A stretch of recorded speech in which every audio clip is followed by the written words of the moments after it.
Okay, तो हम क्या बात कर रहे थे? हाँ, तो गुड इवनिंग सबको। अब भाई ये जो हमारा चैप्टर है, ये चैप्टर बड़े इंटरेस्टिंग है। कई कई चैप्टर में ऐसा बोलता रहता हूँ इंटरेस्टिंग है इंटरेस्टिंग है, तो हर किसी का अपना एक रीजन होता है। ये चैप्टर इंटरेस्टिंग होने का क्या रीजन है? उसका ये रीजन है कि भाई यहाँ पर ना हम एज सच कुछ नया नहीं पढ़ने वाले, राइट। यहाँ पर हम वही पढ़ने वाले हैं जो हमने पहले पढ़ लिया है, रादर हम उसकी एप्लीकेशन देखने वाले हैं, राइट। तो कुछ इंटरेस्टिंग इंटरेस्टिंग चीजें हैं जिसको हम यहाँ पे ऑब्जर्व करेंगे। आज की क्लास और अगली क्लास जो है ना हमारी, उस क्लास के अंदर हम बहुत टाइम लगाएंगे एक एक चीज के ऊपर, राइट। और उसके बाद की जो एक क्लास होगी ना, उसमें इस बाकी के चैप्टर को हम भगा देंगे, ठीक है। और उसका रीजन यही है कि इन दो क्लासेस में ज्यादा टाइम हम इसलिए लगाएंगे बिकॉज ऐसी ऐसी चीज ऑब्जर्व करेंगे जिससे बाद का चैप्टर आसान हो जाए। ओके, एक्चुअली में अब इस चैप्टर का नाम क्या है हमारा, वो क्या है? Price determination in perfect competition, right. ये चैप्टर जो है हमारा वो बेसिकली क्या है? Price determination. सर आपने लास्ट क्लास के नोट्स दोबारा शेयर नहीं करे, कर तो दिए स्क्रीनशॉट्स। मार्केट। अरे यार स्क्रीन, अरे हाँ, लास्ट क्लास के स्क्रीनशॉट्स लेने भूल गया मैं। उसके तो लास्ट क्लास के भी नहीं शेयर्ड है। फिर उसकी लास्ट क्लास के भूलाऊंगा, किसी एक क्लास के स्क्रीनशॉट्स लेना भूल गया था मैं, और एक के भेज दूंगा, राइट। मैंने चेक किया था। सो ओके, तो तुम स्क्रीन से ही ले लेना वो स्क्रीनशॉट्स। रिकॉर्डिंग ऑन करनी पड़ेगी मतलब। मेरे पास तो लिंक भी नहीं है वो यूट्यूब का, पता नहीं कहाँ है। तुम्हें यूट्यूब का लिंक क्यों चाहिए? तुम्हारी एप्लीकेशन पे डलते रहे हैं सारे। अच्छा ऐप पर। हाँ, अच्छा, उस पे स्क्रीनशॉट अलाउड नहीं है ना तुमको? हाँ कोई नहीं, मैं लिंक दे दूंगा ना, कोई नहीं, ठीक है। So price determination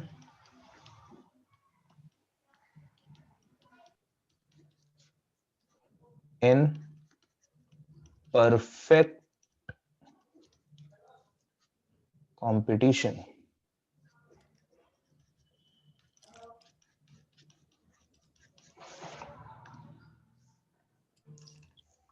right, okay. सबसे पहले प्राइस डिटर्मिनेशन को छोड़ो, परफेक्ट कंपटीशन मैंने बोला था कि यहाँ पर सब कुछ काम आने वाला है, ठीक है। थियरी ऑफ डिमांड और थियरी ऑफ सप्लाई तो मैंने आपको बोल ही दिया था कि पता होना चाहिए, और परफेक्ट कंपटीशन वगैरह हम अभी करके चुके हैं। मुझे ये बताओ, किसी भी परफेक्टली कॉम्पिटिटिव मार्केट में एक प्राइस जिसके ऊपर सामान को बेचा जाएगा वो कैसे डिसाइड होता है? इंडस्ट्री डिसाइड करते हैं, इंडस्ट्री इज अ प्राइस। हाँ, राइट, बिल्कुल, इंडस्ट्री डिसाइड करती है सबसे पहली चीज। मतलब हम यहाँ पर बात कर रहे हैं किसकी? पूरी मार्केट की, राइट। हम यहाँ पे बात कर रहे हैं पूरी मार्केट की, एक प्रोडक्ट की, एक मार्केट की, राइट। सो वो प्राइस इंडस्ट्री डिटरमाइन करती है, बट वो कैसे करती है डिटरमाइन? बताओ कैसे डिटरमाइन करती है इंडस्ट्री इक्वल। प्राइस? जिससे कि दोनों को, मतलब प्रोड्यूसर दोनों को प्रॉब्लम, बायर और सेलर दोनों को प्रॉब्लम ना हो और दोनों कंफर्टेबल हो प्राइस से। बिल्कुल ठीक है, और अच्छे तरीके से बताओ मेरे को, रिफाइन आंसर दो यार सर अब। हम्म। जिनसे उनके सारे जो प्रोडक्शन कॉस्ट है वो सारी कवर हो जाए और प्रॉफिट भी आ जाए। नहीं यार, अभी भी नहीं दिया मैंने, क्लास में बताया था इतना अच्छा answer. Industry is a price maker, industry determines the price by demand और सप्लाई को ध्यान में रख। Market forces of demand and supply. याद है, बताया था, रिया, उत्कर्ष, अर्पिता, तुषाली, याद है? मैं इतनी देर से यूं करके बैठे, आपने मुझे बोला क्यों नहीं? अभी बुलवाते हैं, अभी बुलवाते हैं आपसे, ठीक है। तो याद आया, bye market forces of demand and supply. अच्छा, इसमें ना यार मेरे को आप लोगों का पूरे चैप्टर में यस नो सुनते रहना चाहिए, बिकॉज अदरवाइज इस चैप्टर में मैं कुछ नहीं करा सकता। आप लोगों की आवाज, आप लोगों की नोटबुक, पेन, पेंसिल, स्केल, ये सब सबसे ज्यादा काम आएगा, राइट। तो साथ साथ बोलते रहना है, ठीक है, कुछ भी बात करते रहना है, यस नो बोलते रहना है। तो market forces of demand and supply से डिसाइड होता है यहाँ पे प्राइस, यस और नो? और Yes, कैसे डिसाइड होता है? कौन सा प्राइस डिसाइड होता है? जिस प्राइस पे फर्म उसे बेचती अरे है। यार बताओ तो शैली। मार्केट प्राइस, हाँ, जिस प्राइस पे सेलिंग सामान बेचा जाएगा वो कैसे डिसाइड होता है? वो हाँ हाँ कैसे डिसाइड होता है? हाँ, सर जितना कॉस्ट लगी, कॉस्ट ऑफ प्रोडक्शन थी प्लस कैसी बात कर रहे हो आप लोग यार, आपको कितने अच्छे से डायग्राम वगैरह बना के सब कुछ बताया था यार।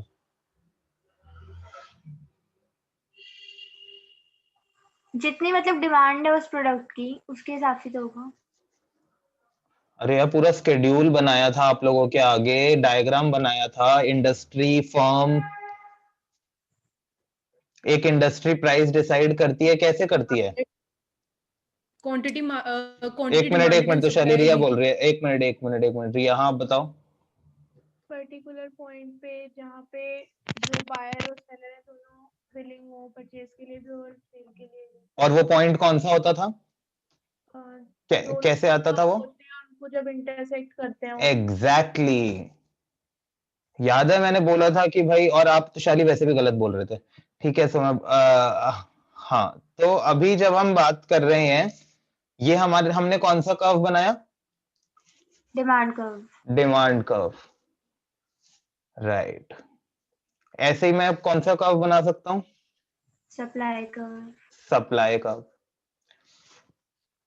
प्राइस बढ़ेगा, सप्लाई बढ़ेगी, प्राइस कम होगा, सप्लाई कम होगी, प्राइस बढ़ेगा, डिमांड कम होगी, प्राइस कम होगा, डिमांड बढ़ेगी, राइट।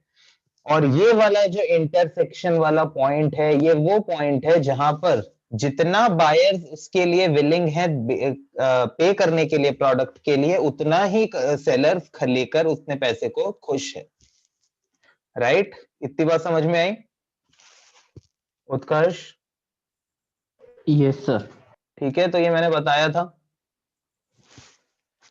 ओके, अब इसके अंदर ये जो हमारा प्राइस है पी, ये जो प्राइस है हमारा पी, ये कहलाता है हमारा इक्विलिब्रियम प्राइस। ये हमारा क्या कहलाता है? क्या कहलाता है ये हमारा? Equilibrium price.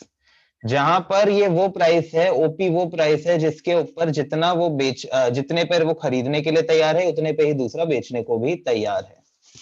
ये जो ओक्यू है, ये क्या कहलाएगी हमारी? ये क्या कहलाएगी इक्विलिब्रियम हमारी? Quantity. Equilibrium quantity quantity. Supplied. नहीं, equilibrium quantity, that's it. Equilibrium quantity मतलब यहाँ ओक्यू जो है, वहां मतलब मार्केट डिमांड भी ओक्यू है और मार्केट सप्लाई भी क्या है? ओक्यू है, राइट। और जब ये इक्विलिब्रियम प्राइस और इक्विलिब्रियम क्वांटिटी हो जाते हैं, तो ये जो पॉइंट ई है, ये जो पॉइंट ई है, ये कहलाता है हमारा मार्केट इक्विलिब्रियम। ये क्या कहलाता है हमारा? Market equilibrium. मतलब वो पॉइंट जहां पर ये मार्केट जो है वो किस पर है? वो पॉइंट ऑफ रेस्ट पर है। कहां पर है? Point of rest. Point of rest पर है। ऑल राइट, ये डायग्राम्स आप लोग बनाओ। डायग्राम नहीं, डायग्राम।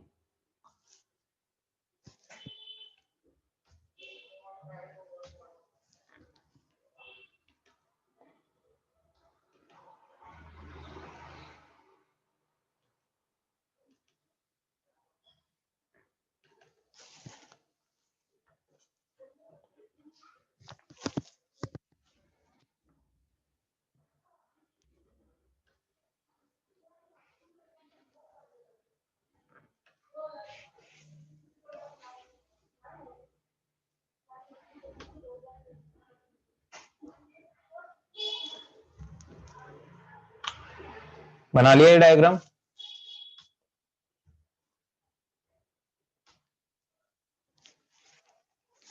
यस अब उसके नीचे लिखो मार्केट इक्विलिब्रियम क्या है। लिखो मार्केट सर, एक मिनट रुक इक्विलिब्रियम। जाओ। हाँ हाँ, रुक ठीक है ठीक है।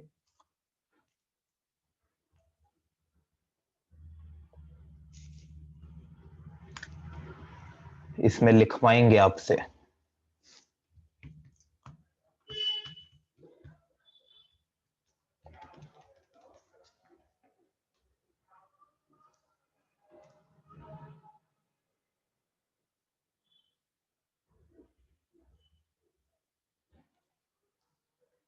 सर प्राइस की हम वो नहीं लिखेंगे इसके अंदर एसआई यूनिट वगैरह या फिर कुछ?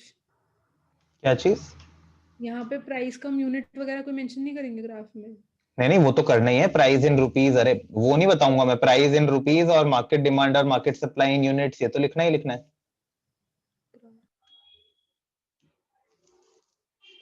सर यहाँ पर हमने क्वांटिटी क्यों नहीं लिखा? क्वांटिटी सप्लाइड या यहाँ पर डिमांडेड? हमने क्वांटिटी इसलिए नहीं लिखा क्योंकि यहाँ पर अगर तुम सिर्फ डिमांड और सप्लाई भी लिख लेते, बट ये गलत कर सकते थे, क्योंकि यहाँ पर हम पूरी इंडस्ट्री की बात कर रहे हैं। जब हम पूरी इंडस्ट्री की बात करते हैं तो हमारे पास सिर्फ एक ही टर्म होती है, मार्केट डिमांड, राइट। यहाँ पर हम पूरी इंडस्ट्री की बात कर रहे हैं, सिर्फ और सिर्फ एक प्रोडक्ट की बात नहीं कर रहे, या एक एरिया की बात नहीं कर रहे।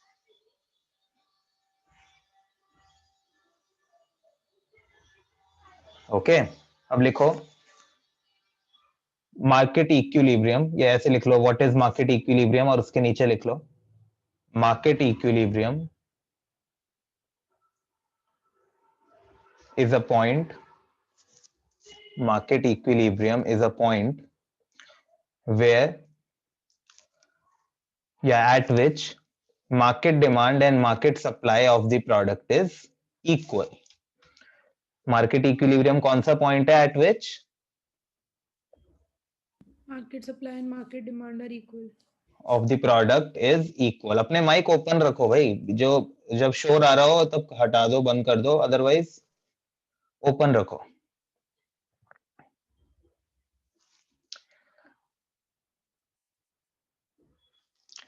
ओके, उसके बाद लिख लो इक्विलिब्रियम प्राइस, तो लिख लो the price at which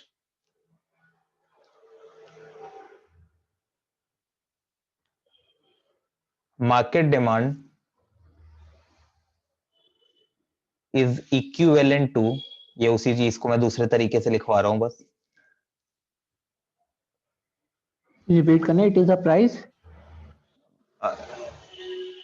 at which market demand is equivalent to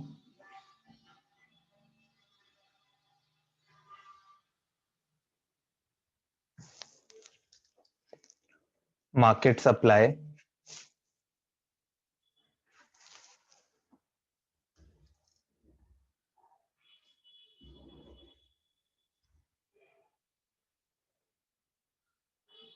हाँ मतलब इतना ही होगा ना, ठीक है।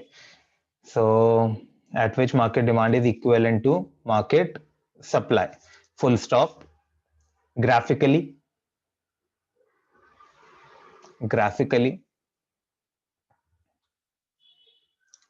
it can be said that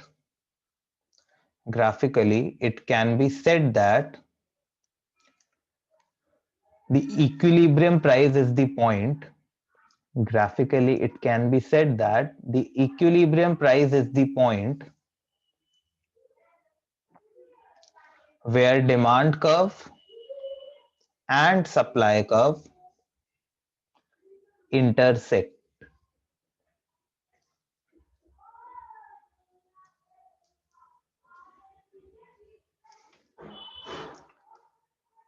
It is also called as market clearing price. अब ये देखते हैं, it is also called as market clearing price.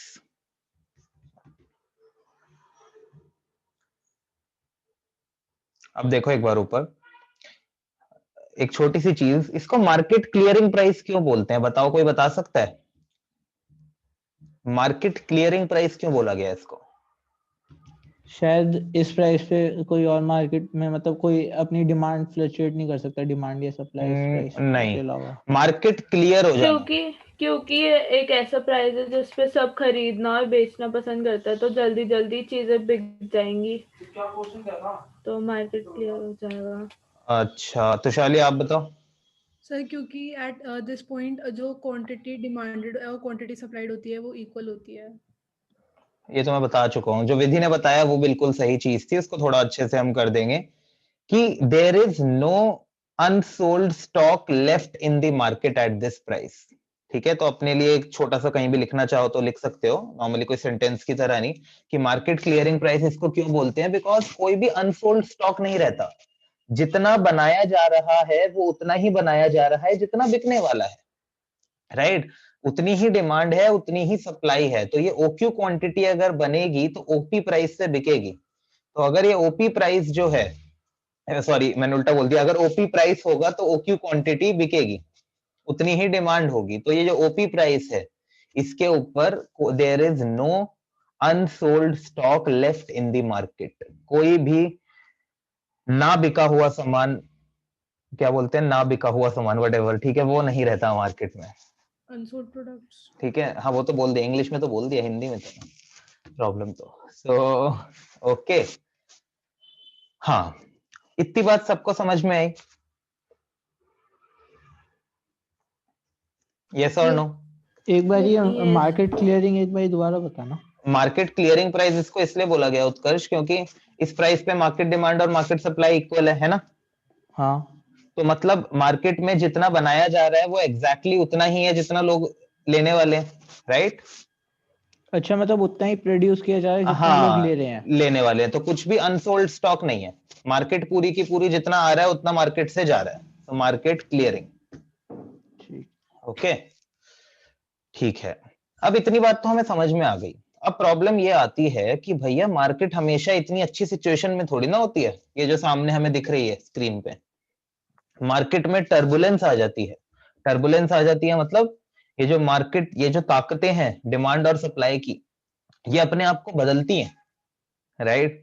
Demand बढ़ भी सकती है, सप्लाई कम भी हो सकती है, डिमांड बढ़ सकती है और सप्लाई कम हो सकती है, डिमांड और सप्लाई दोनों बढ़ सकते हैं, बहुत कुछ सर हो सकता है ना। हाँ बोलो अर्पिता। मेरे को लगा था कि मतलब ये क्वेश्चन था, फिर मेरे को लगा आप बोलोगे कि हम इकोनॉमिक्स में हम चीजों को अज्यूम कर हाँ एज्यूम करके चलते हैं। नहीं, यहाँ पर हम पढ़ने वाले हैं कि हम इस इक्विलिब्रियम से कैसे हटेंगे, ये तो हमारा स्टार्टिंग पॉइंट है इस चैप्टर का कि इक्विलिब्रियम पर हम हैं, राइट? तो अब क्वेश्चन ये आ जाता है कि ये इतनी अच्छी सिचुएशन में तो होती ही नहीं है हमारी मार्केट कभी। मार्केट के अंदर क्या होता है कि this is the ideal situation, ये याद रखना इस पूरे चैप्टर में ना, this is the ideal situation जहां पर तुम आना चाहते हो, ठीक है, ये बात याद रखनी है। इस पूरे चैप्टर में तुम कौन सी सिचुएशन में आना चाहते हो, इस सिचुएशन पे आना चाहते हो, ओके? एक्चुअली में there can be the turbulence in the market, turbulence in the sense क्या क्या पॉसिबिलिटीज हैं, राइट? अगर हम बात करें, लेट से हमने बोला मार्केट टर्बुलेंस, या फिर हम बोल देते हैं, और अच्छा क्या रहेगा लिखना, हम कह सकते हैं impact of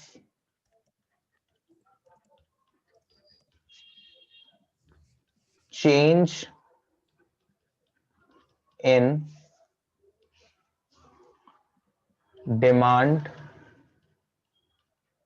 and supply on market equilibrium.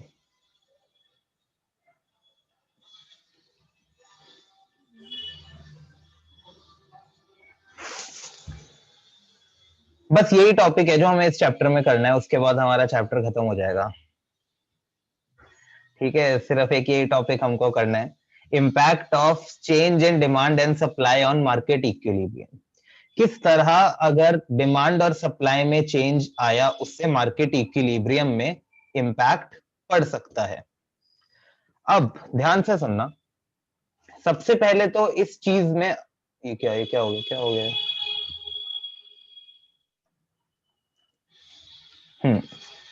सबसे पहले तो हम इसके अंदर अपने आप में ही 3 केसेस बना सकते हैं।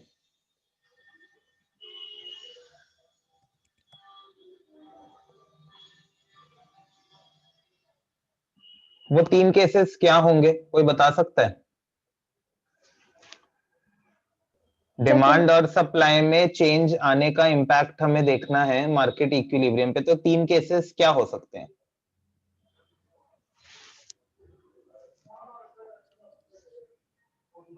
एक शायद प्राइस हो सकता है।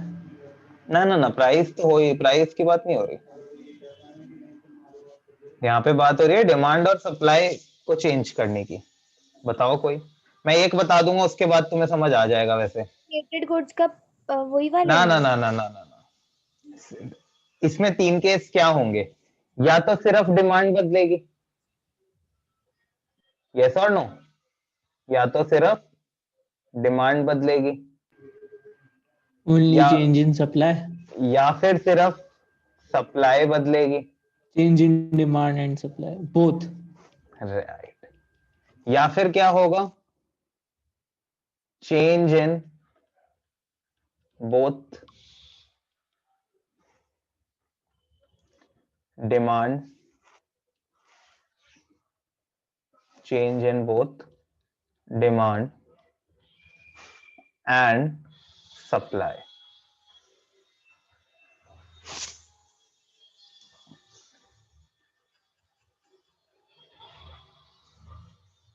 इतनी बात समझ में आई? Yes sir.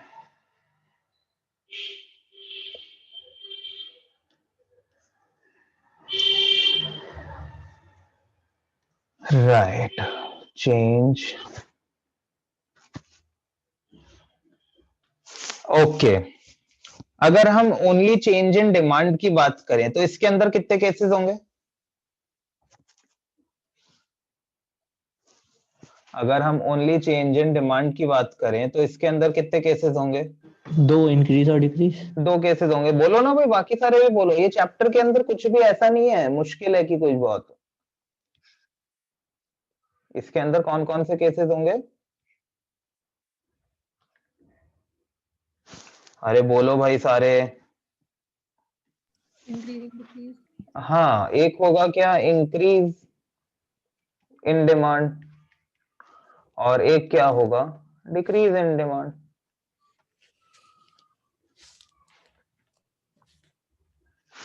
ओके, अगर हम सप्लाई की बात करें इसके अंदर कितने केसेस होंगे? कौन कौन से होंगे 2 केसेस? इंक्रीज और decrease. Supply decrease in supply. Increase in supply, decrease in supply.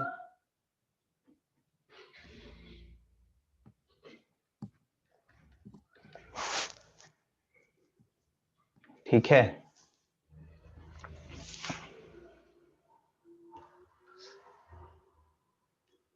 अब आ जाते हैं इसके ऊपर। इसमें 4 होंगे। अब change in both demand and supply है, मेरे को विधि बताएगी, विधि इसके अंदर कितने केसेस होंगे और वो क्या केसेस होंगे विधि? एक जिसमें increase in demand, decrease in demand, increase in supply और डिक्रीज इन सप्लाई। बताओ और बताओ, increase in demand, decrease in demand, ये क्या हुआ, ये मेरे को समझ नहीं आया, मतलब 1 मिनट, इस तरह बताओ ना, जैसे बोथ ये अलग अलग, मतलब इस तरह से बताओ थोड़ा अच्छे से, मन से।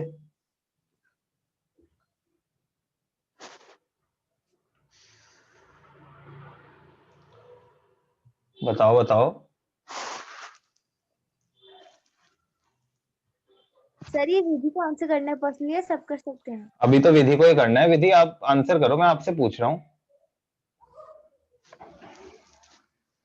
फिर पता नहीं। रिया आप बताओ। सर या तो दोनों इंक्रीज होंगे, both demand and supply increase, या फिर दोनों डिक्रीज होंगे। अच्छा, थर्ड केस में demand increase and supply decrease, and fourth में supply increase and demand decrease. बिल्कुल सही। कौन कौन था जो सेम यही सोच रहा था? एक तो उत्कर्ष था और मैं भी। अर्पिता भी, बाकी कोई नहीं सोच रहा था, है ना? सबसे पहला हो गया क्या, increase in both demand and supply. फिर हो गया क्या, decrease in both demand and supply. फिर हो गया क्या, increase in demand and decrease in supply, और लास्ट क्या हो गया हमारा? यार तुम लोग तो बोल ही नहीं रहे यार, ऐसे मजा नहीं आएगा इस चैप्टर में। ये चैप्टर में तुम लोग अगर बोलोगे नहीं तो कोई फायदा ही नहीं है। Increase in demand, decrease in वो तो हो गया, decrease Decrease in demand, increase in supply. And increase in supply.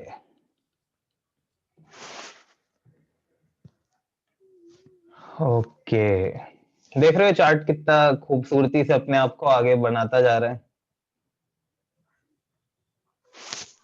खूबसूरती का है इसमें। क्यों, इतनी तो खूबसूरती है इसमें। कितना बड़ा होता जा रहा है ये अपने आप, एक ट्री की तरह।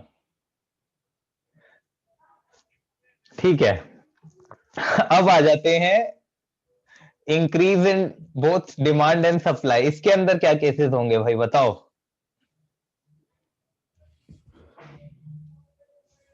बताओ बताओ।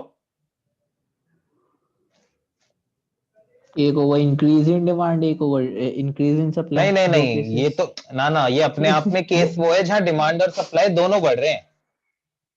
डिमांड और सप्लाई दोनों बढ़ रहे हैं। तो इलास्टिसिटी का पॉइंट आएगा फिर। नहीं, मैं तुम लोगों को हिंट देता हूँ थोड़ा। मैं और रिया दोनों चल रहे हैं, ठीक है। मैं और रिया भी बोथ आर वॉकिंग। हम दोनों के चलने में क्या वेरिएशन हो सकते हैं? स्पीड का। हाँ, कोई कैसे? तेज चल रहा है, हाँ, कोई क्या धीरे क्या चल रहा केस है। होंगे? कोई कोई बताओ, ये कोई कोई क्या होंगे? ये केस बताओ अभी, क्या केस बनेगा इसमें? एक में आप तेज चल रहा होगा, एक में दूसरा धीरे चल रहा होगा, एक में दूसरा एक वाला मिनट, वो धीरे चल रहा होगा हाँ ठीक है ठीक और है। आप तेज चल रहे अरे होगे। सिंपल बोल लो ना यार, एक में मैं तेज चल रहा हूँ, एक में रिया तेज चल रही होगी, और तीसरा? टाइम। दोनों बराबर चल रहे होंगे। दोनों बराबर चल रहे होंगे, सिंपल, राइट। चौथा भी एक हो में सकता है दोनों चल ही नहीं रहे होंगे। नहीं, वो मैंने बता दिया कि वी बोथ आर वॉकिंग, तो मतलब ये राइट। होता है डिमांड एंड वो supply are increasing at constant rate. Rate की नहीं है, मतलब यहाँ पर हमारा एक केस हो जाएगा सिंपली, बिल्कुल सही समझ रहे हो। तो डिमांड में भी बढ़ी है, सप्लाई भी बढ़ी है। हो सकता है डिमांड 30 यूनिट से बढ़ी हो और सप्लाई 20 यूनिट से बढ़ी हो, है ना। तो एक केस हमारा क्या हो गया? Increase in demand is more than increase in supply. एक हो सकता है दोनों सेम यूनिट से बढ़े हो, तो हम कह सकते हैं increase in demand is equals to increase in supply. और थर्ड क्या हो सकता है? Increase in demand is less than increase in supply, right. किसी को कोई डाउट इसमें? No sir. नहीं सर। ओके, अब दोनों decrease in both demand and supply, इसमें भी तीन केस बन जाएंगे। डिमांड भी कम हुई है, सप्लाई भी कम हुई है। डिमांड जो कम हुई है वो ज्यादा कम हुई है, सप्लाई जो कम हुई है वो कम कम हुई है। सॉरी, डिक्रीज का साइन लगाने दो। Decrease in demand is more than decrease in supply, right. Decrease in demand is equals to decrease in supply. Decrease in demand is less than decrease in supply, right? अब increase in demand और decrease in supply, एक बढ़ रहा है और दूसरा कम हो रहा है। डिमांड 30 यूनिट से बढ़ी है बट सप्लाई 20 यूनिट से कम हुई है। तो इस सिचुएशन को मैं किस तरह बोल सकता हूं? डिमांड 30 यूनिट से बढ़ी है और सप्लाई 20 यूनिट से कम हुई है। कि डिमांड ज्यादा तेज बढ़ी है और सप्लाई उससे रिलेटिवली कम धीरे डिक्रीज हुई है। मैं इसको यहाँ पे कैसे ये भी तो लिखूंगा? बोल सकते हैं कि डिमांड इंक्रीज हो रही है और सप्लाई डिक्रीज हो रही है। वो तो भाई, वो तो हमारा मेन हेडिंग है Utkarsh. Increase in demand and decrease in supply तो मेन हेडिंग है। हम कह सकते हैं increase in demand is more than decrease in supply. Sir ये भी तो हो सकता है डिमांड इलास्टिक है या फिर सप्लाई इलास्टिक है, ऐसा टर्म यूज नहीं कर सकते हम? इलास्टिक की बात हम यूज नहीं कर सकते क्योंकि मैंने यहाँ पे तुम्हें प्राइस चेंज करने को नहीं बोला। We are not changing the price. जो सबसे मेन चीज है वो क्या है कि हम प्राइस को नहीं बदल रहे। यहाँ पर हम जो भी बात कर रहे हैं we are only talking about shift in demand and supply, right. यहाँ जब सिर्फ इंक्रीज इन डिमांड लिखा होता है तो क्या मतलब होता है उसका? एक्सपेंशन या फिर कंट्रैक्शन, मतलब अरे हाँ शिफ्ट मतलब होता है। प्राइस नहीं है।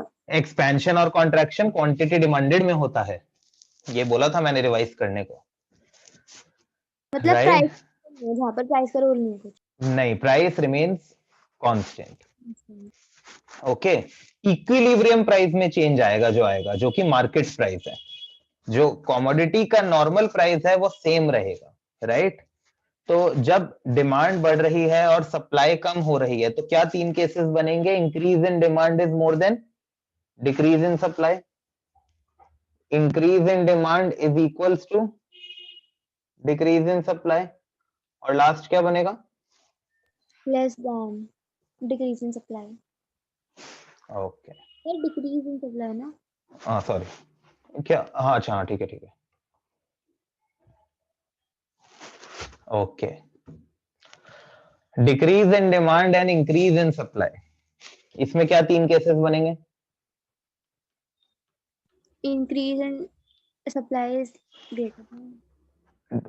डिमांड को या पहले ले रहे हैं तो उसी तरह बोलो, decrease in demand is more than increase in supply, decrease in demand is equals to the increase in supply, and decrease in demand is less than increase in supply. Decrease in demand is equal to increase in supply कौन से condition में होगा? कौन सा, क्या Tushali? Decrease in demand और increase in supply कौन सी कंडीशन पे होगा? डिक्रीज इन डिमांड और इंक्रीज इन सप्लाई, वो देखो ना, हो तो रखा है हमारा थर्ड, उसमें फोर्थ केस में हुआ है, बट मतलब कौन सी कंडीशन पे होगा? मतलब मैं समझा नहीं आपका क्वेश्चन तुषाली। अब अगर डिमांड डिक्रीज हो रही है और सप्लाई इंक्रीज हो रही है, आपकी आवाज कट गई है, मतलब आप सुनने बंद हो गए थे। डिमांड डिक्रीज हो गई है और सप्लाई इंक्रीज हो गई है, आगे?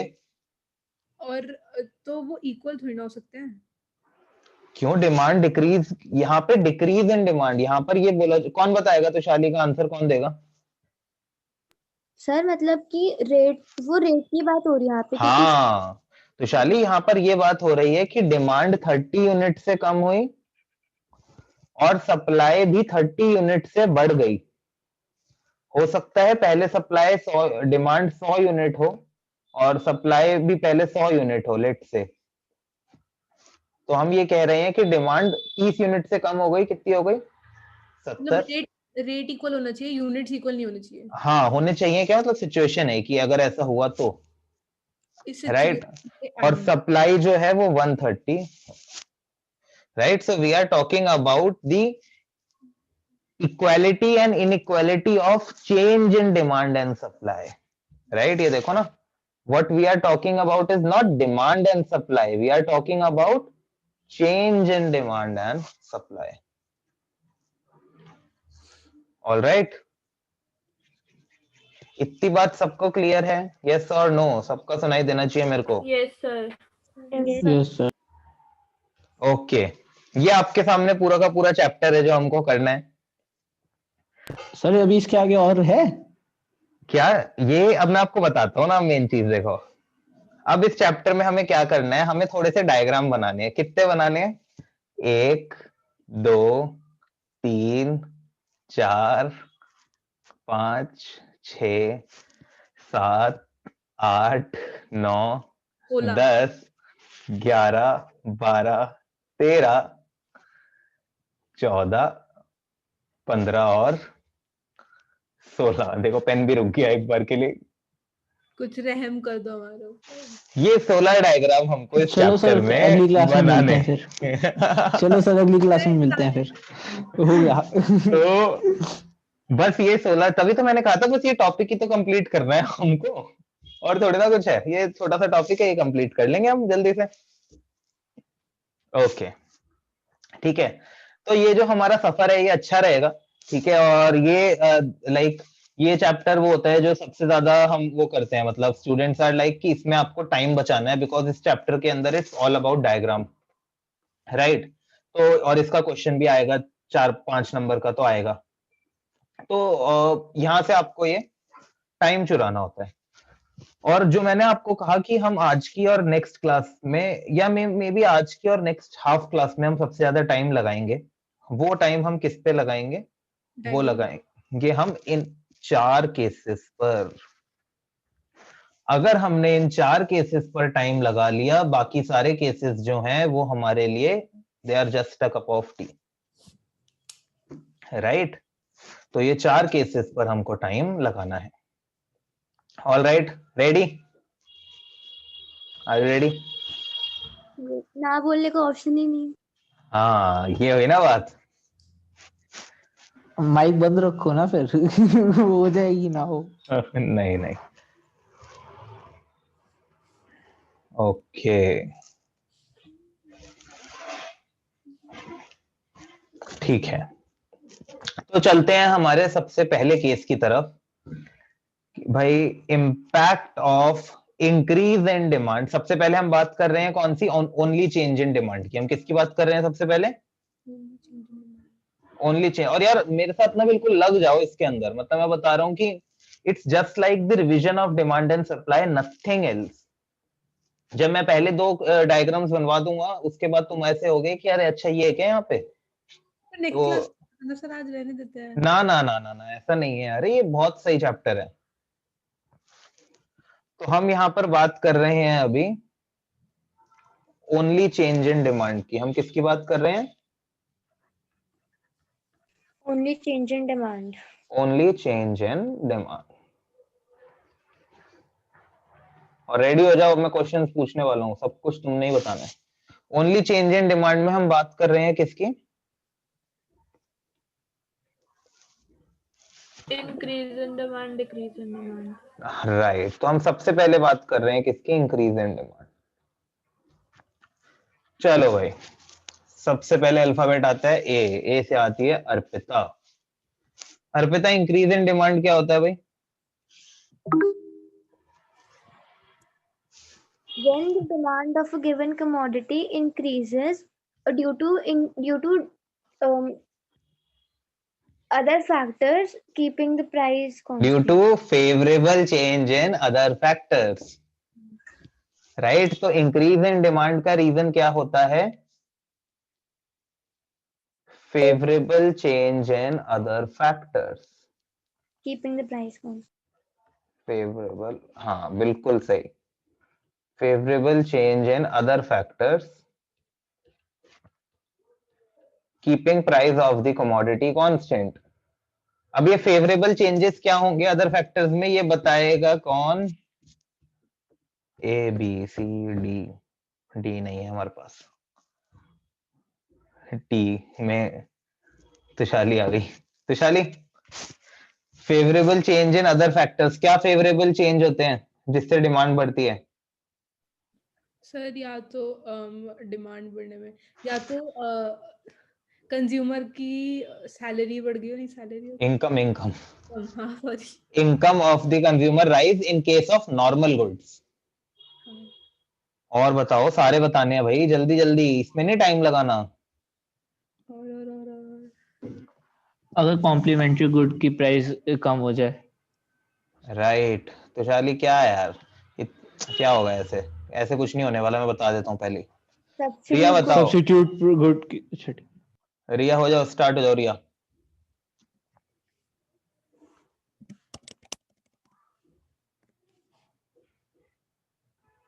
रिया अब म्यूट हो आप। नहीं, हमें आपकी शक्ल देखना पसंद है, पर आप बोलोगे तो हमें सुनना और ज्यादा पसंद है। तो बोलो।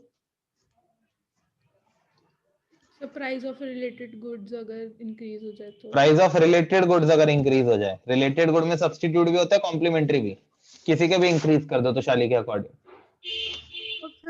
विधि बताओ, विधि बताओ। Consumer sir taste. जब फेवरेबल टेस्ट एंड प्रेफरेंसेस होते हैं ठीक है। और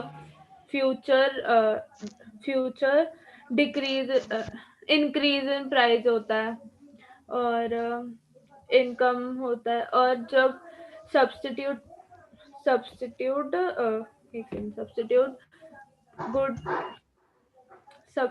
गुड का प्राइस बढ़ जाता है और हाँ। कॉम्प्लीमेंट्री का कम हो जाता है।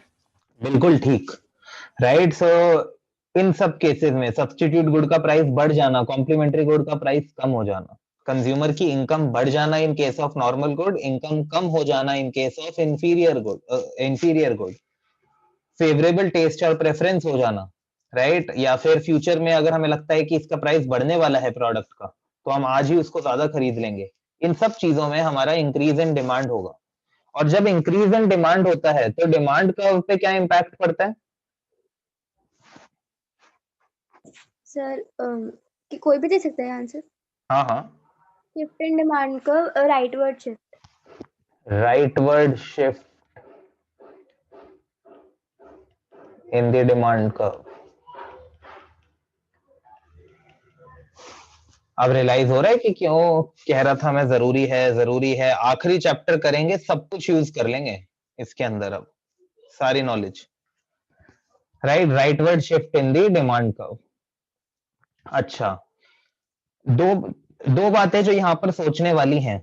अगर सप्लाई के बारे में कुछ भी नहीं लिखा हुआ तो इसका मतलब सप्लाई क्या है? यहाँ पर ओनली चेंज इन डिमांड है, तो मतलब सप्लाई क्या है? चेंज हुई है या कांस्टेंट है? कांस्टेंट है। सप्लाई कांस्टेंट है और प्राइस भी कांस्टेंट है, राइट। प्राइस भी कांस्टेंट है, सप्लाई भी कांस्टेंट है। डिमांड बढ़ गई है, मतलब लोग पागल से हो रहे हैं, लोग बावले हो गए हैं एकदम कि हमें तो सामान खरीदना है, राइट। पीपल आर लाइक कि भाई हमें तो ये वाला पेन खरीदना है, पेन उतना ही बन रहा है। लोग कह रहे हैं हमें तो पेन, एग्जाम्पल नहीं, वो एग्जाम्पल सही नहीं होगा, बट चलो ठीक है, हाँ मान लेते हैं, नॉर्मली इस पेन को ही मान लेते हैं, ठीक है। तो भाई पेन अभी भी उतना ही बन रहा है, पेन का प्राइस भी वही है, बट लोग कह रहे हैं कि भाई हमें तो यही पेन खरीदना है। तो इसका मतलब जो कंपटीशन है वो किसके बीच में है? बेचने वालों के बीच में है या खरीदने वालों के बीच में है? खरीदने वालों के बीच में। राइट। तो इसका मतलब कि भाई ये जो सिचुएशन है, this situation of excess demand, this is the situation of excess demand. और ये जो एक्सेस डिमांड की सिचुएशन है, इसकी वजह से हो क्या गया है? Competition among buyers. हर कोई चाहता है कि भाई ये सामान मैं खरीदूं, बन उतना ही रहा है सामान, बट हर कोई चाहता है कि ये सामान मैं खरीदूं। So there is competition among buyers. अब मुझे बताओ, अगर कंपटीशन होगा खरीदने वालों के बीच में, सामान की शॉर्टेज हो रखी है, ऐसे में जो market price of the commodity है वो बढ़ेगा या कम होगा? बढ़ेगी। बढ़ेगा। एग्जैक्टली इसका मतलब तुमने कहा क्या? तुम देखना है, लाइक इट्स, यार मैं बता रहा हूं, मतलब ये एक्चुअली में एक बहुत ही सुंदर चैप्टर है, ठीक है। यहाँ पर एक के बाद एक आंसर खुद निकल के आएंगे। Price of the commodity, commodity word नहीं यूज करता मैं, प्रोडक्ट यूज कर रहा हूं, राइजेस। अब मुझे बताओ, जब किसी प्रोडक्ट का प्राइस बढ़ता है तो quantity demanded, sorry quantity supplied बढ़ती है या कम होती है? ये कम होगी। बढ़ती है ना। बढ़ती है। कम, ये कम वाला कौन था? सर आपने बोला अगर प्राइस बढ़ेगा तो क्वांटिटी सप्लाइड अच्छा सर बढ़ती, आप अच्छा ठीक है सॉरी सॉरी मैंने सप्लाई ठीक कर लिया था एकदम से, ठीक है। हाँ, so price of the product अगर बढ़ेगा तो इससे होगा क्या?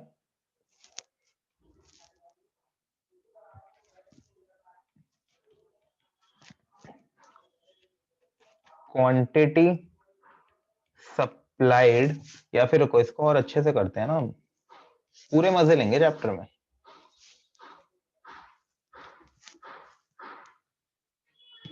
जब प्राइस ऑफ द प्रोडक्ट बढ़ता है तो क्वांटिटी सप्लाइड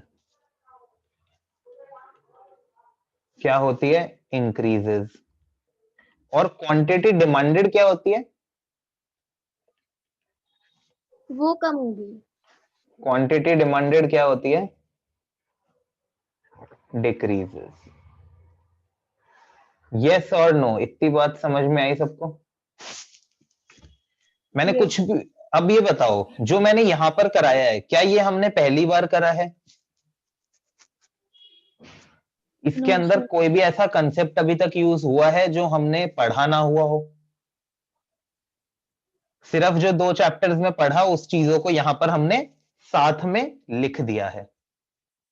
और चैप्टर की शुरुआत ही हुई है, पहले ही डायग्राम की बात हुई है, इसके अंदर शिफ्ट की भी बातें हो गई हैं और मूवमेंट की भी बात हो रही है। अच्छा, क्वांटिटी सप्लाइड जब इंक्रीज होती है, क्वांटिटी सप्लाइड जब इंक्रीज होती है तो सप्लाई कर्व में मूवमेंट होता है या शिफ्ट होता है?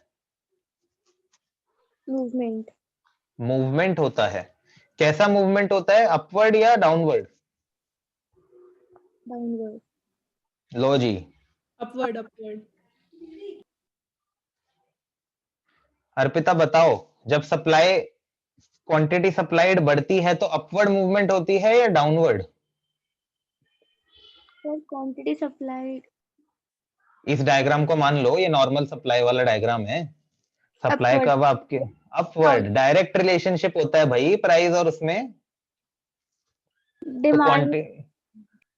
हाँ, तो क्वांटिटी सप्लाइड जब बढ़ती है तो इसका मतलब upward movement along supply curve.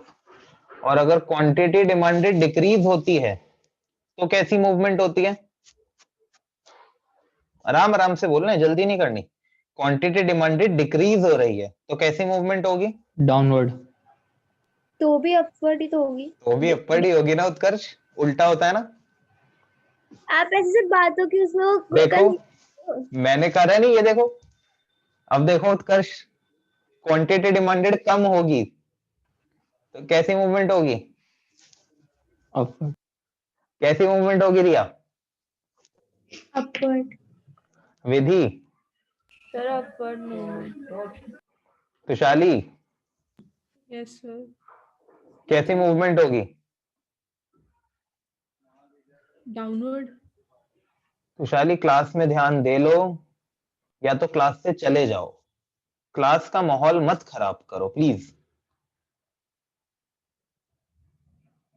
तुषाली, अच्छा रिया, तुषाली से पहले मैंने किस किस से पूछा था अभी आंसर?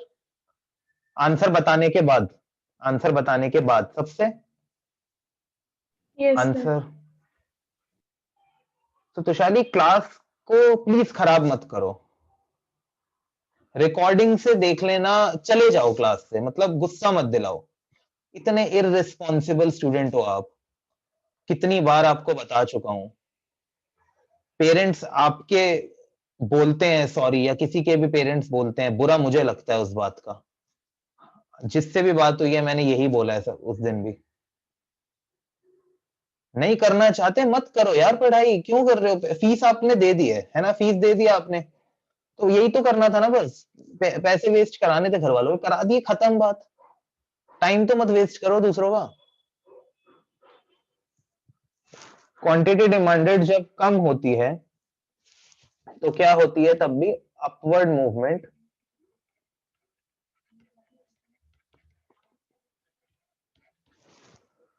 अलोंग, पूरा रिदम खराब हो जाता है, अलोंग द डिमांड कर्व।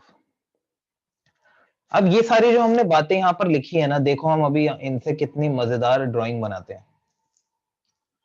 मैंने आप लोगों को बताया है इस चैप्टर में हमें जाना है हमेशा कौन सी स्टेट में? इक्विलिब्रियम की स्टेट में। हमें कौन सी स्टेट में जाना है? हम स्टार्टिंग भी इक्विलिब्रियम से करेंगे और हमें नए इक्विलिब्रियम पर जाना होगा। हर केस की जो स्टार्टिंग है सर उस इक्विलिब्रियम मतलब हमें ये जो अपने वो second situation impact of change in demand and supply on market equilibrium, इसे फर्स्ट उसमें लाना है जो आपने मैं आपको पहले बताता कराया हूँ, था। अभी अभी रुको, अभी बताता हूँ। अभी हमने थियरी में बात करी है ना, अब हम इसमें बात करेंगे, समझ आ जाएगा। थोड़ी सी ड्राइंग कर लूं मैं यहाँ, लेबलिंग जो है, क्योंकि इसमें इतने सारे डायग्राम हैं, मैं भी आप लोगों के साथ बनाऊंगा काफी सारे, तो ऑल तो मैक्सिमम आप लोग खुद ही बनाओगे, बट मैं ना भी करूं तो आप लोग को करनी है। Market demand, market supply in unit. ये क्या है मेरा डिमांड कर्व और ये क्या है मेरा सप्लाई कर्व।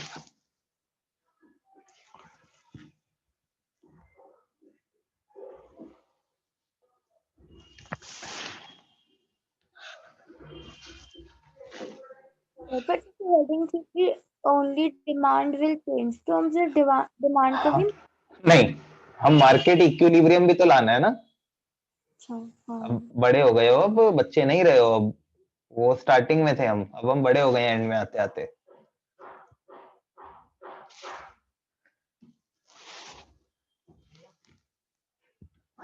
अब मेरे को उत्कर्ष से स्टार्ट करते हैं। चलो उत्कर्ष, ये जो आपके सामने अभी डायग्राम बना हुआ है, इस डायग्राम में मेरे को बताओ ओपी क्या है। Price equilibrium. Equilibrium price. हाँ एक ही बात है। ओक्यू क्या है। Quantity equilibrium. Equilibrium quantity.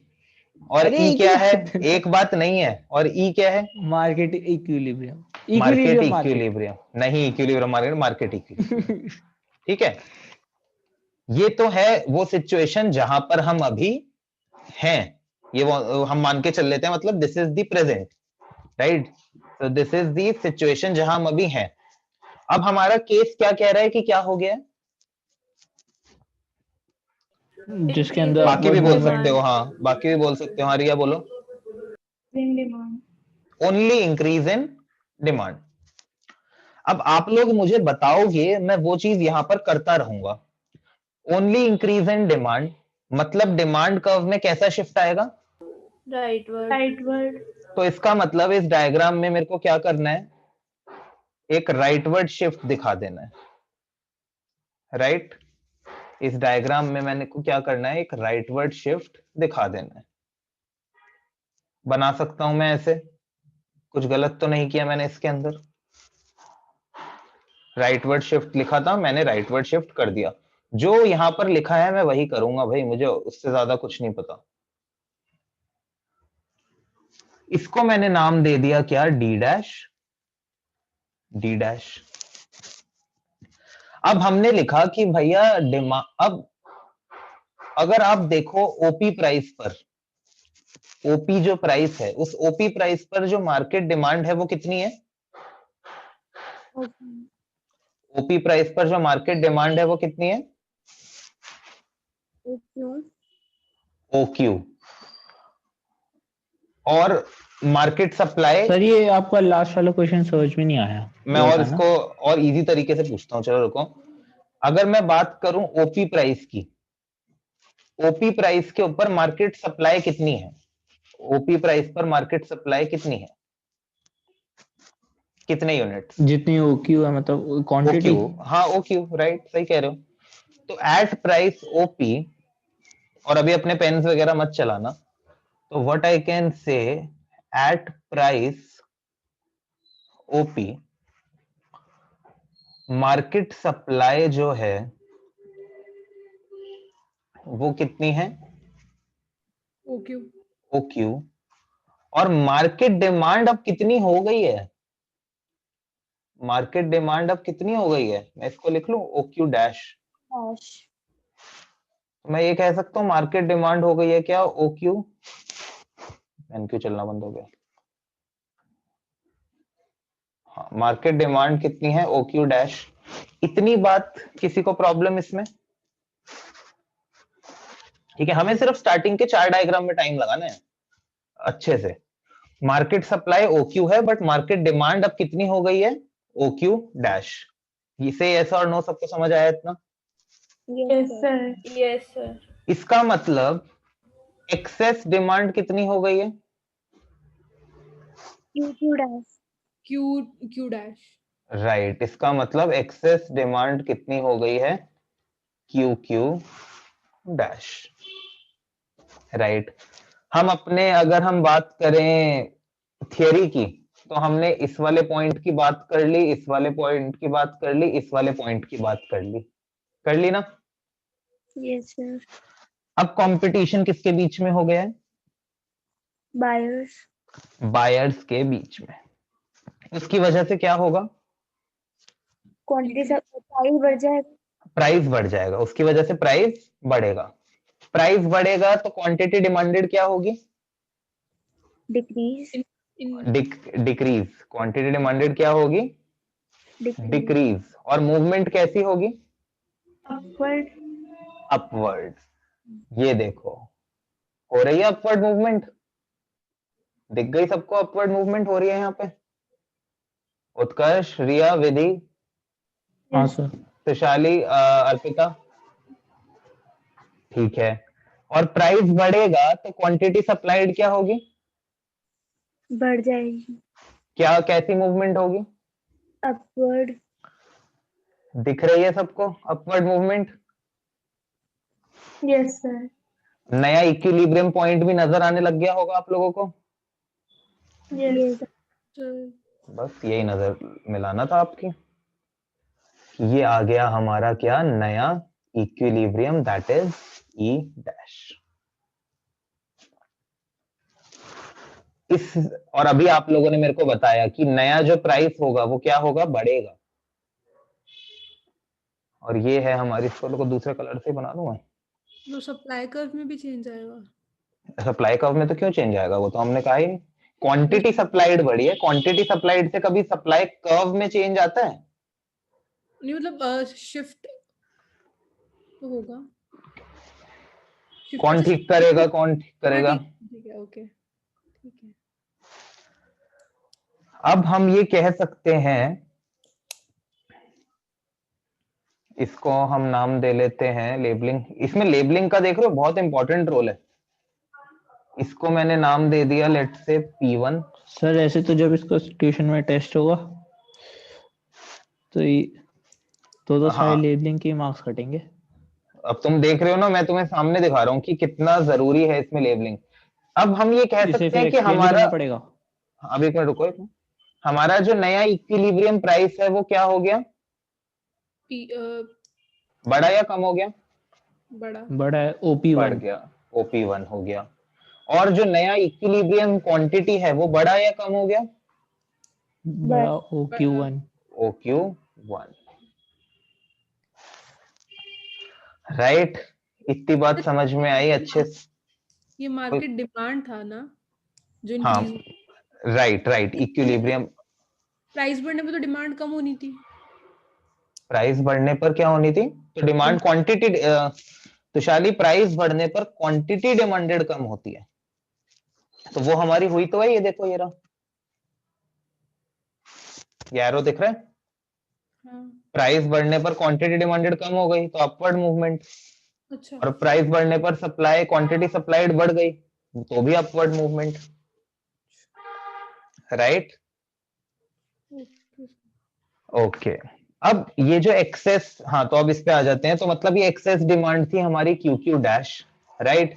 इसकी वजह से हमारा ये सब हुआ, क्वांटिटी सप्लाइड बढ़ गई, तो ये सब कुछ यहाँ पर लिखा हुआ है। तो अब मेन जो है, अगर मैं आपसे बात करूं कंक्लूजन की,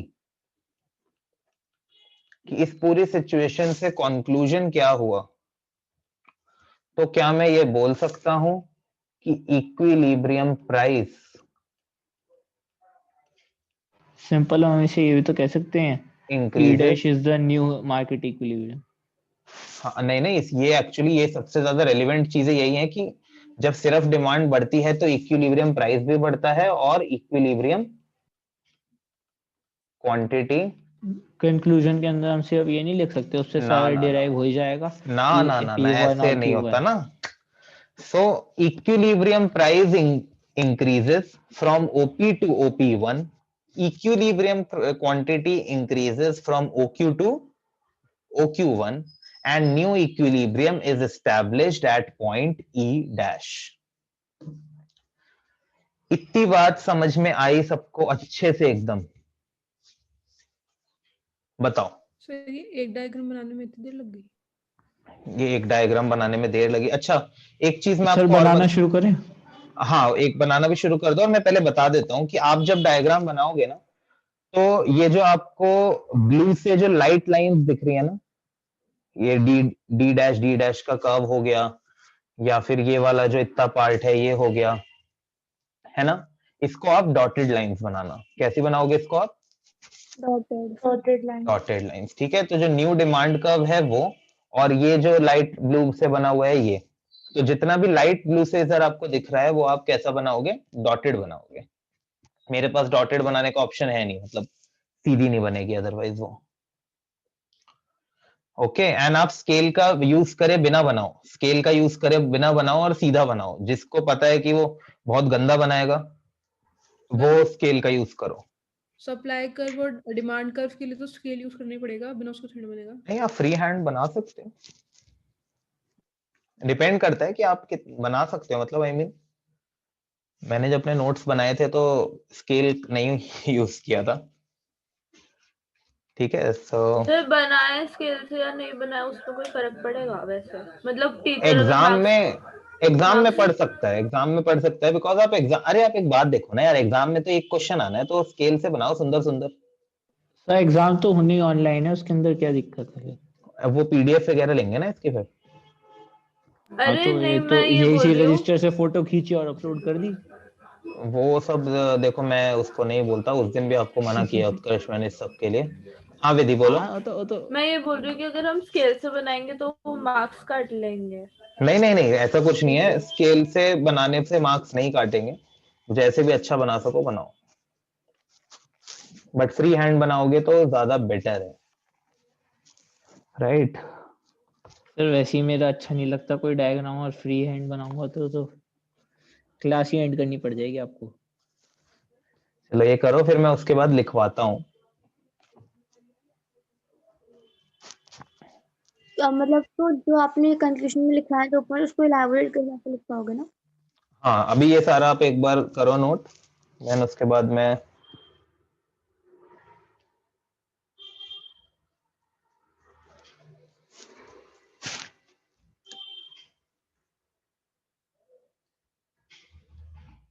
वैसे नहीं, मेरे को आई गेस बेफालतू में इतना भी लिखवाने की और कुछ जरूरत है नहीं। मैंने यहाँ पे ये जो लिखा है वो सब लिख लिया ना आपने, ठीक है। मैं आपको अब ये बताता हूँ कि अगर एग्जाम में क्वेश्चन आता है तो आपको क्या क्या लिखना है।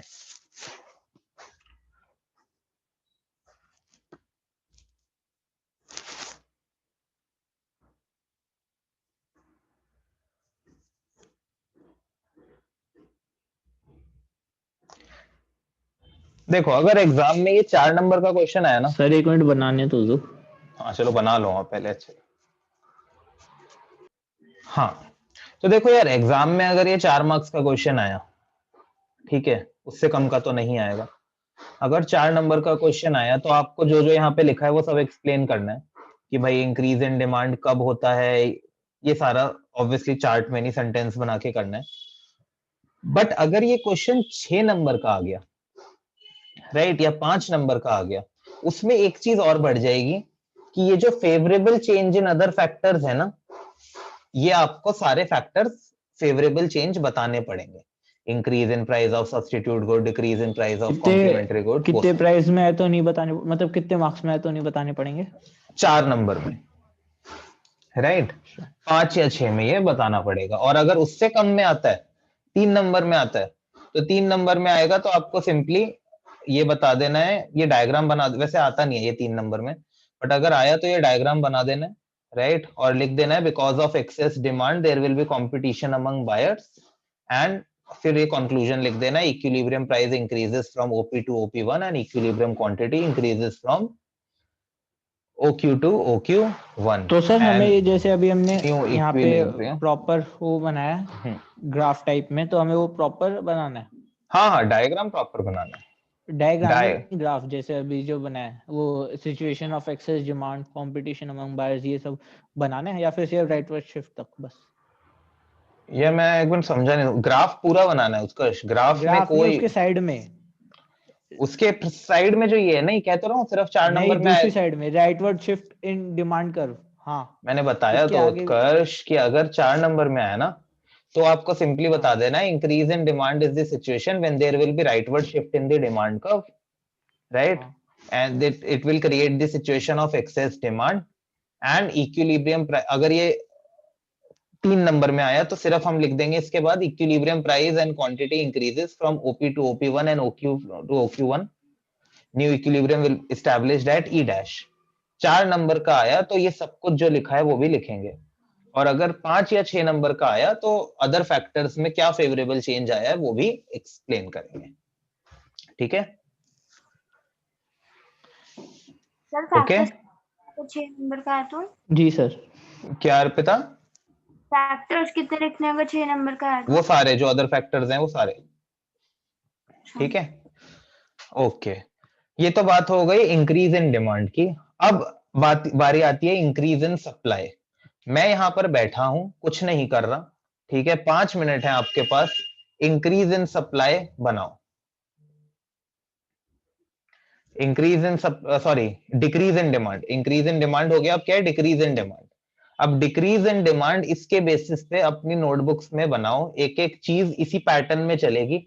अब क्या होगा क्या नहीं होगा वो चीज आप मेरे को करके दिखाओ। 5 मिनट का समय है आपके पास और वो शुरू होता है अब, ठीक है?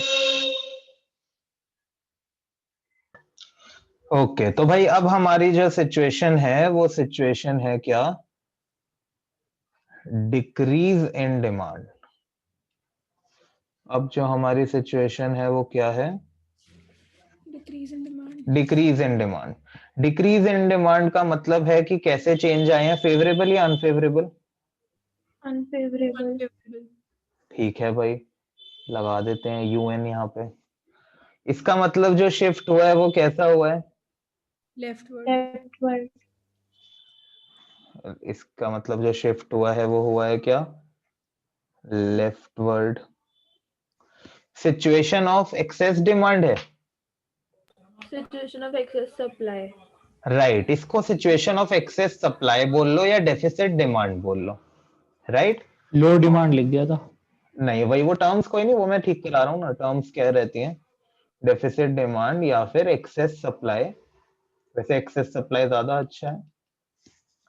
इसका मतलब भैया मार्केट में अनसोल्ड स्टॉक आ गया है, मार्केट में क्या है? सामान पड़ा हुआ है, खरीदने वाले नहीं है, तो कंपटीशन बेचने वालों में है खरीदने वालों में है? बेचने वालों में। कंपटीशन है। इसको इसी तरह से करना है, इसको एकदम बिल्कुल देसी तरीके से। मैंने तो नो कंपटीशन अमंग बायर्स लिखा था। नहीं, अब नो, अब वही ना, वो यही तो सोचना है, बिल्कुल ऐसे थोड़ी ना कि कंपटीशन, हाँ no competition among buyers, but it means there is competition among sellers, right, या फिर प्रोड्यूसर्स। ओके, अच्छा, बेचने वालों में कंपटीशन हो रहा है, हर कोई चाह रहा है मेरा सामान बिके, मेरा सामान बिके, तो मतलब वो प्राइस कम करेंगे अपना सामान बेचने के लिए या बढ़ाएंगे? कम करेंगे। सर प्रोड्यूसर्स और सेलर्स कुछ भी लिख सकते हैं। प्रोड्यूसर्स लिख दो, सेलर्स लिख दो, कुछ भी लिख दो, राइट? तो कंपटीशन वैसे एग्जैक्टली देखा जाए तो दे आर प्रोड्यूसर्स, क्योंकि हम बात कर रहे हैं बनाने वालों की, बट ये कि हाँ यहाँ पर ऑल आर इक्विवेलेंट। तो कंपटीशन अमंग सेलर्स है तो प्राइस क्या होगा? कम करेंगे। जब प्राइस कम होता है तो क्वांटिटी सप्लाइड क्या होती है? कम हो जाती है। डिक्रीजेस। और क्वांटिटी डिमांडेड क्या हो जाती है? इंक्रीज। इंक्रीजेस। जब क्वांटिटी डिमांड बढ़ती है तो मूवमेंट कैसी होती है डिमांड कर्व में? डाउनवर्ड। डाउनवर्ड। और जब सप्लाई कम होती है, क्वांटिटी सप्लाइड कम होती है, तो कैसी मूवमेंट होती है सप्लाई कर्व में? डाउनवर्ड। डाउनवर्ड। अब आ जाते हैं यहां पर, ये मैंने लाइंस बीच में ग्रीन कलर से बनाई थी ना।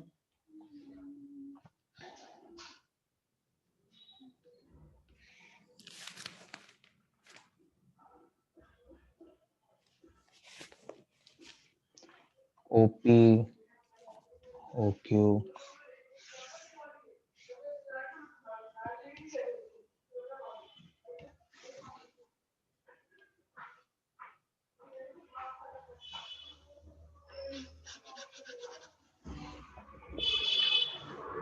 ठीक है, ये ओपी था, ओक्यू था। अब डिमांड कर्व में कैसा बोला है आप लोगों ने मेरे को? मैं वैसे ही बना देता हूँ भाई। लेफ्टवर्ड शिफ्ट डिमांड का। Leftward shift and demand. अब आप लोगों ने एक बात देखी, इट्स बिकॉज कि मेरे को ये चैप्टर आता है, क्योंकि मैंने इस चैप्टर की प्रैक्टिस करी हुई है, तो मेरे को लेफ्टवर्ड शिफ्ट दिखाना था ना, तो मैंने पहले वाला जो डिमांड कर्व बनाया वो थोड़ा सा ऊपर को बनाया। ऐसा कौन कौन है जिसने बनाया और बनाते हुए उसको लगा कि यार ये तो थोड़ा कंजेस्टेड हो गया, ये वाला ऊपर थोड़ा ऊपर होना चाहिए था? हुआ किसी के साथ ऐसा? पहले ऊपर बना दिया था। पहले ऊपर बना दिया तो बहुत अच्छी बात है, नहीं तो हमारे साथ होता है ऐसा। मैंने भी जब पहली बार किया था तो यही था। सर मेरे डायग्राम में तो ये चीज सामने वाला देख के बताएगा मुझे खुद को पता नहीं लगेगी। नहीं, बनाते हुए खुद को पता लग जाता है ना कि भाई जब हमने लेफ्टवर्ड शिफ्ट दिखाया तो ऐसा तो नहीं लग रहा कि हमें कुछ कंजेस्टेड सा ये करना चीजें पड़ रहा है। ग्राफ में होती है जब पेज थोड़ा सा ही बचा हुआ होता है और एडजस्ट करने की कोशिश होती है। अरे यहाँ पर तो हमें ग्राफ पे नहीं, ये सब ऐसे ही बनाने हैं। ये डी डैश, ठीक है, ये हो गया हमारा क्या, लेफ्टवर्ड शिफ्ट। अच्छा, एक और चीज ये भी आप लोगों को दिखानी पड़ेगी अपने डायग्राम्स में, स्कूल वाले मार्क्स काट लेते हैं इसके भी। ये एक लेफ्टवर्ड शिफ्ट का एक एरो दिखा देना, ये ठीक है। स्कूल वाले आर ऑब्सेस्ड विद एरोस। तो ये क्या पिछले वाले में दिखाया नहीं था? पिछले वाले में मैंने राइट वर्ड का नहीं दिखाया था। मैंने अपने आप ही बना दिया इसका मतलब। हाँ, अच्छी बात है, ठीक है, एरो बना दो, कोई प्रॉब्लम नहीं है। हाँ, इतने ज्यादा नहीं होने चाहिए कि पागल हो जाए, बट ये हाँ ठीक है, थोड़ा थोड़ा हर चीज का बना दो। ओके भाई, अब ये हो गई हमारे। अब at price OP, at price OP market supply कितनी है, ओक्यू, और एट प्राइस ओपी जो हमारी मार्केट डिमांड है,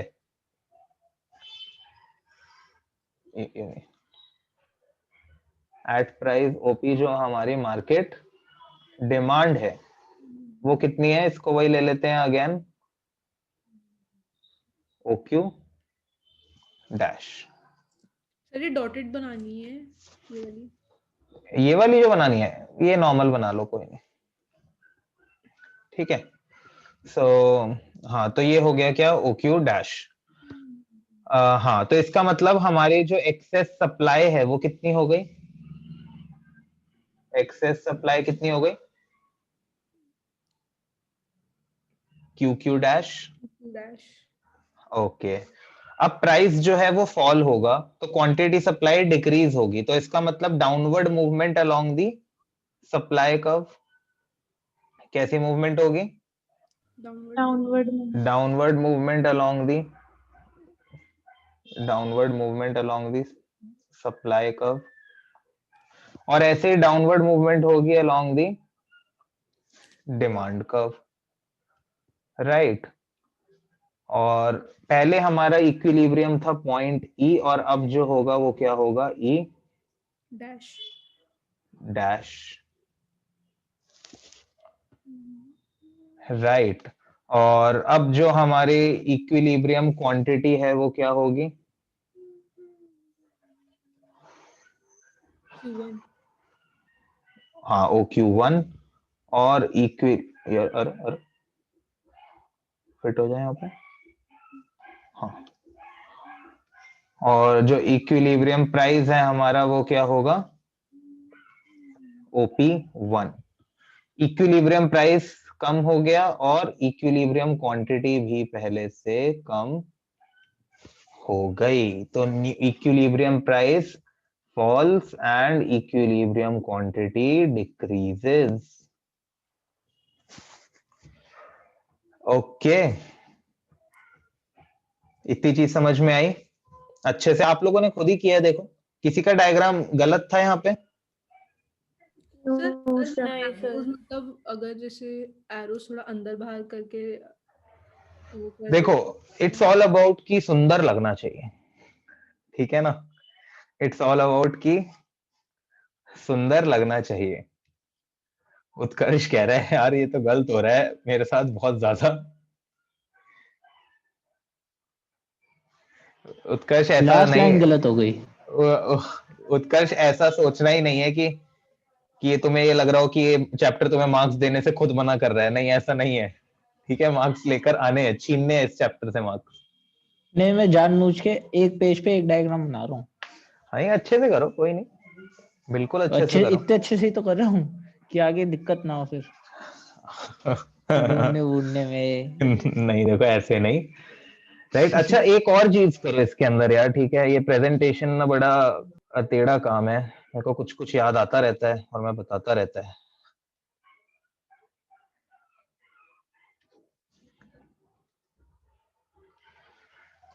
ये वाला जो पार्ट है ना, पहले वाले डायग्राम में भी कर लो, यहाँ पर लिखो क्या, एक्सेस सप्लाई, और वहां पर क्या लिख लो, यहाँ पे QQ1 को वहां पे मार्क कर लो एक्सेस डिमांड,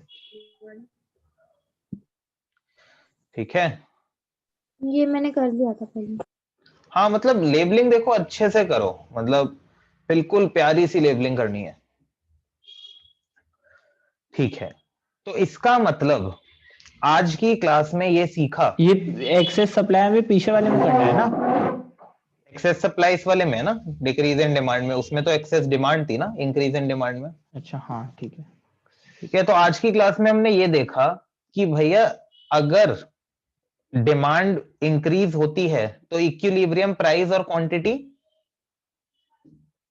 अगर डिमांड इंक्रीज होती है, सिर्फ डिमांड इंक्रीज होती है तो इक्विलिब्रियम प्राइस एंड क्वांटिटी बढ़ते हैं कम होते हैं, इंक्रीज होता है। इंक्रीज होते हैं। और अगर डिमांड कम होती है तो इक्विलिब्रियम प्राइस और क्वांटिटी डिक्रीज होता है। डिक्रीज होते हैं। आज की क्लास से हमने सिर्फ ये छोटी सी बातें सीखी, राइट। नेक्स्ट क्लास के लिए आपका क्या होमवर्क है, बहुत सिंपल सा होमवर्क है, ओनली चेंज इन सप्लाई के केसेस जो हैं वो बनाने हैं एक्सप्लेनेशन के साथ, हम क्लास में करेंगे, राइट, बट आपको घर से ओनली चेंज इन सप्लाई के, इंक्रीज इन सप्लाई और डिक्रीज इन सप्लाई के केसेस बनाने हैं और हमारे साथ अगली क्लास में रिजल्ट साझा करने हैं, ठीक है, कि जो भी रिजल्ट्स आए वो बात करनी है पूरी, ठीक है। तो ये छोटी सी चीज है जो करनी है, all right. So that was all for today's class, और ठीक है फिर मिलते हैं अगली क्लास में, thank you sir. Sir okay bye.